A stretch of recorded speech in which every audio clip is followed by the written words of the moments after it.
Bonjour. Se tenir debout, marcher, quoi de plus naturel? Mais pour des milliers d'accidentés, c'est un rêve brisé.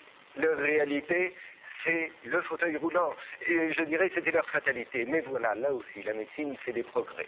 Et elle lance à l'échelle européenne un programme qui s'appelle, écoutez bien, Stand Up and Walk. Lève-toi et marche. Alors là, Martine, c'est quand même un peu extraordinaire, parce que c'est plutôt la formule du miracle oui. de la médecine. Oui, et nous n'aurions pas osé prendre ce titre si les médecins-chercheurs ne l'avaient utilisé avant nous.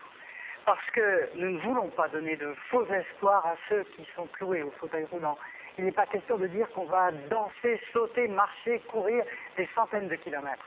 Mais se lever, faire quelque part, c'est déjà du domaine de la réalité. Et c'est déjà beaucoup. Certains paralysés acceptent d'être cobayes, acceptent de tenter l'opération de la dernière chance, même si c'est une toute petite chance. Et en voici un bon exemple. Des handicapés, des paralysés qui acceptent un handicap supplémentaire du bras dans l'espoir de retrouver un peu de mobilité de la jambe.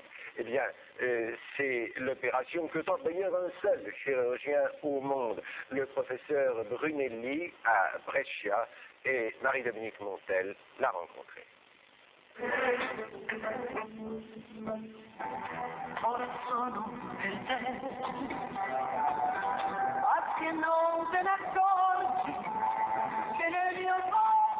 Il s'appelle Angelo, comme le héros du Hussard sur le toit. Seulement lui, il est tombé de son toit, un jour de 1991, et il est resté paraplégique. Depuis, c'est seulement au volant de sa voiture qu'il avait l'impression d'être à peu près comme avant. Ça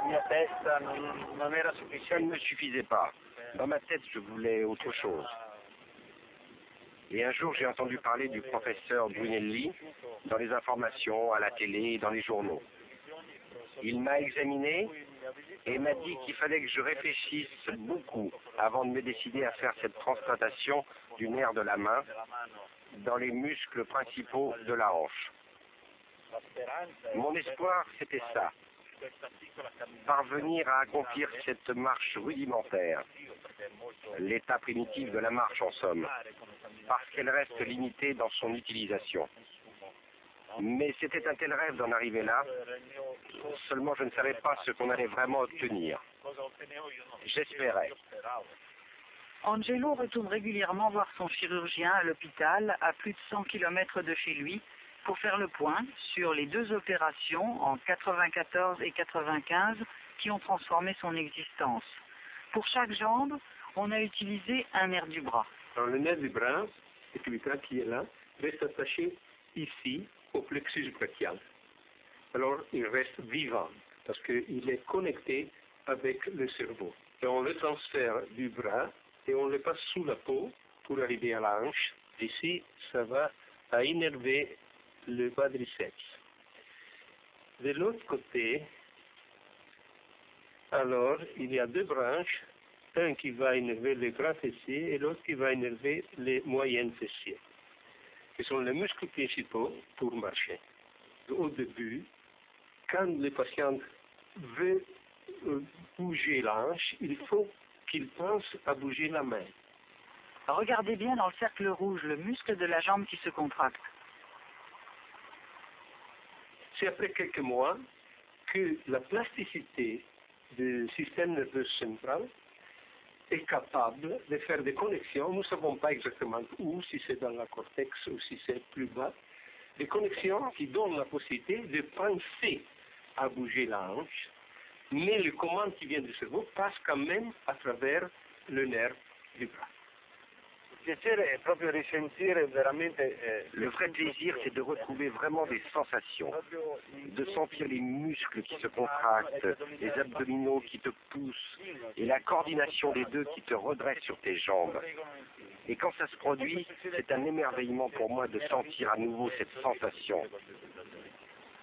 Ça n'est pas arrivé du jour au lendemain.